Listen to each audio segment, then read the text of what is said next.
This. Well, what I really I'm enjoying about your story as well is that you have experienced scarcity and abundance.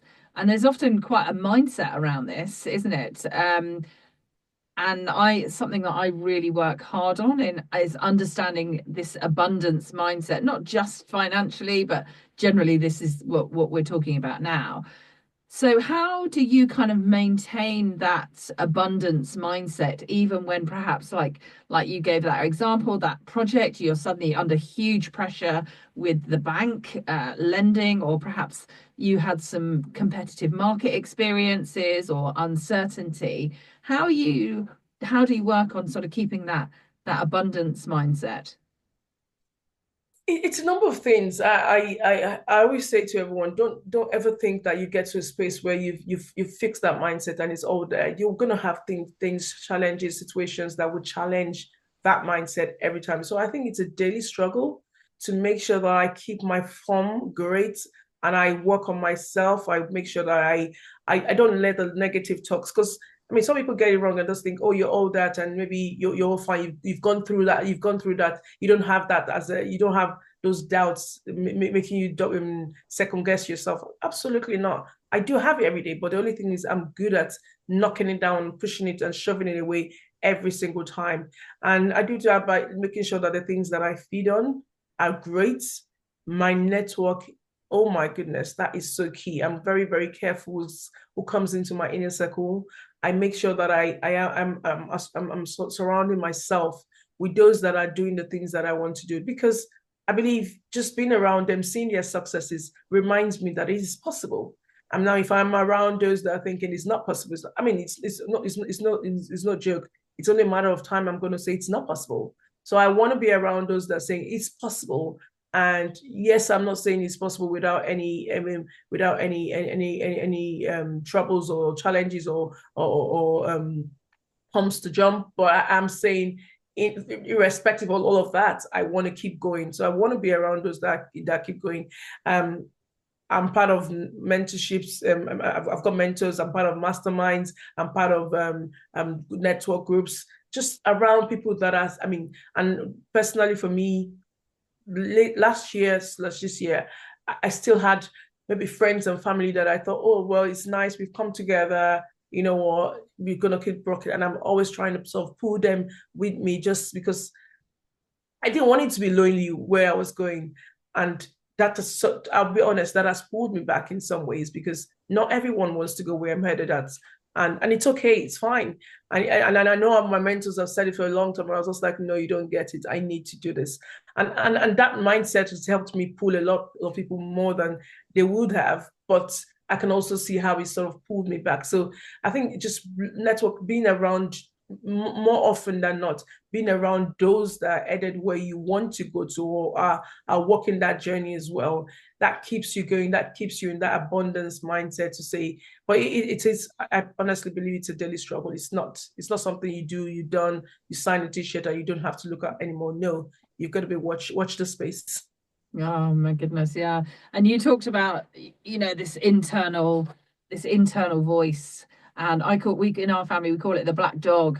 And he's kind of sat on the shoulder, chattering in your ear, and we kind of, knock him off because you have to have control of that. And it sounds like you've really, from a young age, have taken that on. And what was very interesting is your whole network. And you hear that your network is your net worth, but equally, you can, and I've certainly found this, that you can grow out of certain situations. And it's not that you're not going to remain friends with them and be respectful with them. But I certainly found, like last year, there was a mastermind group and I absolutely love them.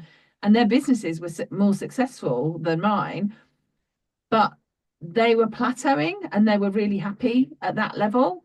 And I thought, gosh, I've really got to, and as much as it was so lovely being around them, I really enjoyed going to it. I knew that I had to step away, and always things then fall into place, don't they? Which kind of force you to Yeah. kind of make that step. But yeah, that's really powerful to know that you don't have to, so to speak, leave people behind. You can still kind of be, part of them still be friends, etc. But you have to keep moving forward. So yeah, incredibly powerful. It's nice you just said that in like 1, 2 minutes. It took me years to figure that out. I love it. I love it. Well, just from what you have experienced, and obviously you've done it, in not in a lifetime, certainly not. But if you could take what you've got right now, you've obviously really, you've achieved so much. But is there one piece of advice that you would give to yourself now that you know to when you just literally were first starting? Um, I think one of the things that I'll definitely share because I think it's really does. I mean, does help me. I don't know if I'm jumping ahead of myself in terms of your question, but one of the things that I feel like has really helped me in more recent times that I wish I knew a lot. So it's more like what I wish I knew when I was starting out that I Yeah, know. yeah. Yeah. Okay. So yeah, I think it's more it's probably in line with with the tagline of this podcast, which is mindset. I believe your mindset is pretty much the foundation of your property journey. At the time when I started off, I was just chasing the numbers. But success in property investment isn't just about numbers, isn't just about deals, isn't just about the strategy. It's really about the knowing your why, because that's what cultivates the resilience which I've talked about, and how it helped me through difficult projects, because property investment is really a long-term vision. And at the time for me, I didn't realize this because I was just thinking, well, I'm leaving because I'm not one of those that was doing this on the side. As I literally left my job and said I was doing property, and that's it. That's why I said don't do this at home. That's how bold I was to say, okay, you know what, I was going to do this. But then I was just focused on the numbers, how many deals, how much have I made, and all of that. And so I wasn't necessarily making long term plans or long term visions, and so the mindset wasn't solid at the time, and probably stalled me at the beginning. But the moment I got wind of that, I realized that the right mindset really does empower you to seize opportunities. And hence why I said, I mean, the deal I mentioned that I really was happy about was because I was able to seize the opportunity because the mindset had been fixed at the time. And then it's helped me. I've been able to learn from setbacks. So the project I referred to that was really tiring. I mean, it's been a big learning curve for me, and that's helped me sort of keep growing, keep expanding in terms of the portfolio. Yeah, don't know if that really helps. Yeah, amazing. No, absolutely, absolutely. So obviously with all your learning along the way, you've created this incredible portfolio. And now I love the fact that you also give back. So you now train people, you mentor people. You already mentioned that, women, various, race and creed, etc. Just tell us a little bit more about that. When did you decide to start doing that? How does it look like? So I think I've seen you on abroad shores, and Yeah, things like that. It'd be great to find out a bit more how you decided to go into that. I mean, it was a no-brainer. Obviously, doing what I did and what I started doing, like I said, not having any guidance, no one helping me. I realized within like the communities that I'm mostly in was pretty much the same. No one was doing that. So it was like I need more of this, and I'm obviously what gets around very quickly, and people are like, oh, can you sort of help me? And I love sharing. I love helping people, which is why I said that it took me a while to get that. Well, I can't take everybody with me, but I love sort of helping and showing people the ropes. And I was doing a lot of that, and so much that I was taking so much of my time. But then it also meant that I wasn't able to give the best and in a structured manner because it was here and there and what I could give people. And I give someone just a little bit because I was literally giving loads of people little bits and not necessarily giving them the full thing. So I decided that we would start off Icon Academy just to sort of put a bit more structure and help more people and follow them through the journey. And oh my goodness, I'm so glad that I did. Because it's been one of the most rewarding things that I've done. I mean, no, I make no mistake of it. I make more money from property. However, just the Icon Academy, the ways helped transform loads of lives. Just people sending you messages and saying you don't understand what it is that you've done for me. Many millionaires have been birthed from the programs that we've run, and I'm just like, wow, I was just that little girl, not so little anymore, that was trying to navigate the journey herself and being able to do that for myself, still on the journey, but then not only just still on the journey, being able to help others do the same. I think it's just been amazing. I never knew the power of teaching and being able to coach others, but it gave me so much respect for our teachers and realizing how much they shape our lives, shape.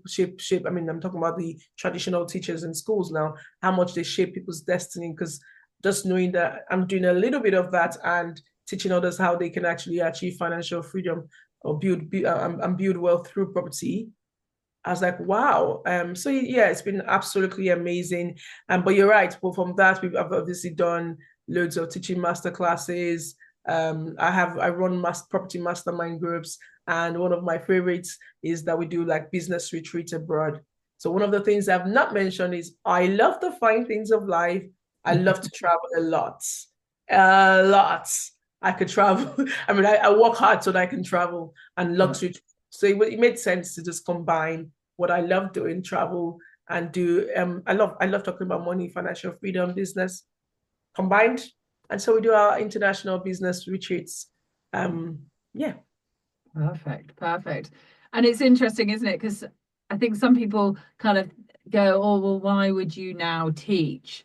And the one thing, and it sounds like we're really similar, when I get off a call or I've, had a meeting, I'm literally buzzing. I get as much energy and excitement from helping people and seeing them grow as the opposite way. So it is, yeah, it is quite tremendous and humbling to be able to do that. So in a second, we're going to have some quick fire questions, but I've got one more question to ask you. So what's next for Toyin? Where are you at the moment? What are your kind of plans? I know you've got a team now because you've got such a sizable portfolio and everything that goes along with that. So what's next for you, still young lady? Well, the plans are great. I think I finally got to the phase where I mean I went through the last few years, COVID and all was really tough. We had loads of projects on the way on the go, and um when the lockdown happened, I was paying 30,000, 40,000 a month, not getting anything on just the part of the portfolio that wasn't actually working, projects that were in view, and the sites were closed down. And that did have a dent. And you know that how it has like a ripple effect.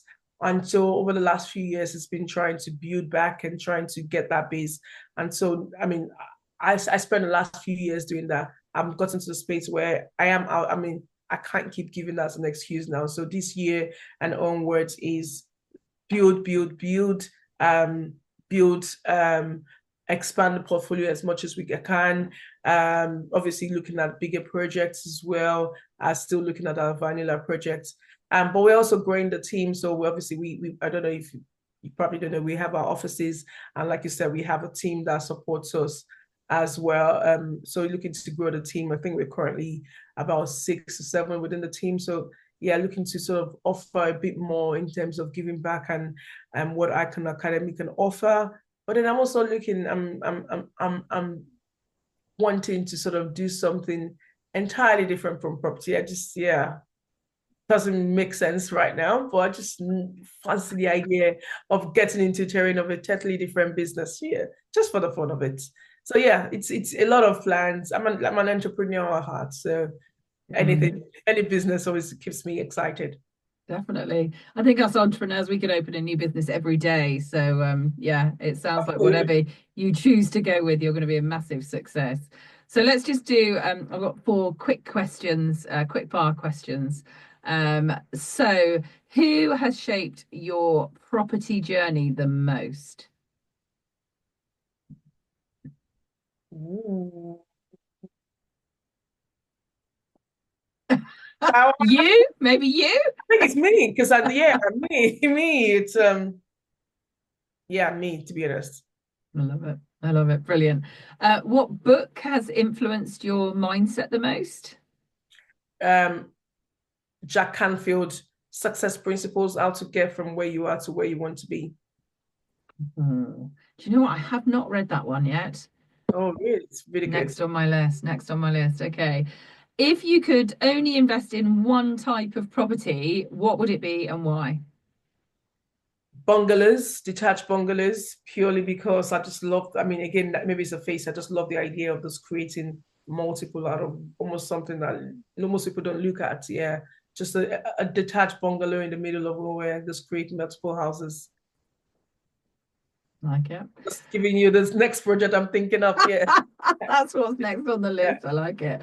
And what's your non-negotiable morning routine? Is there something that you do every morning that you just have to do it? Yeah. Prayer. Prayers. I'm a Christian. I've got to pray. Non-negotiable. I absolutely love it. Oh, well, Toyin, you are absolutely incredible. Where can people find you? If they wanted to come and, see your projects, get some mentoring, follow your journey, where can they find you? I mean, the easiest would be obviously I'm on Instagram, on most socials, Instagram and LinkedIn, Toyin Ayandare. So that's probably going to be the easiest. But I mean, if you want to sort of get in touch with like the team, then info@iconrange.co.uk. Just keep it simple. Fantastic. Well, we'll pop those in the show notes as well, so everyone has an opportunity to follow up and follow your journey if they're not already following it. So, again, Toyin, you have been an inspiration to me for a very long time. You're just a beautiful person inside and out, and especially we haven't really touched on it around your family and your children as well. And it's really incredible to watch other mums and how they work what we do with our kids, and that's not easy, so I can physically take my hat off to you. Oh, thank you. So yeah, I want to just say that, yeah, you are an incredible lady and I really appreciate you being on Oh, here with me today. oh, thank you so much. Really appreciate you having me on. Awesome.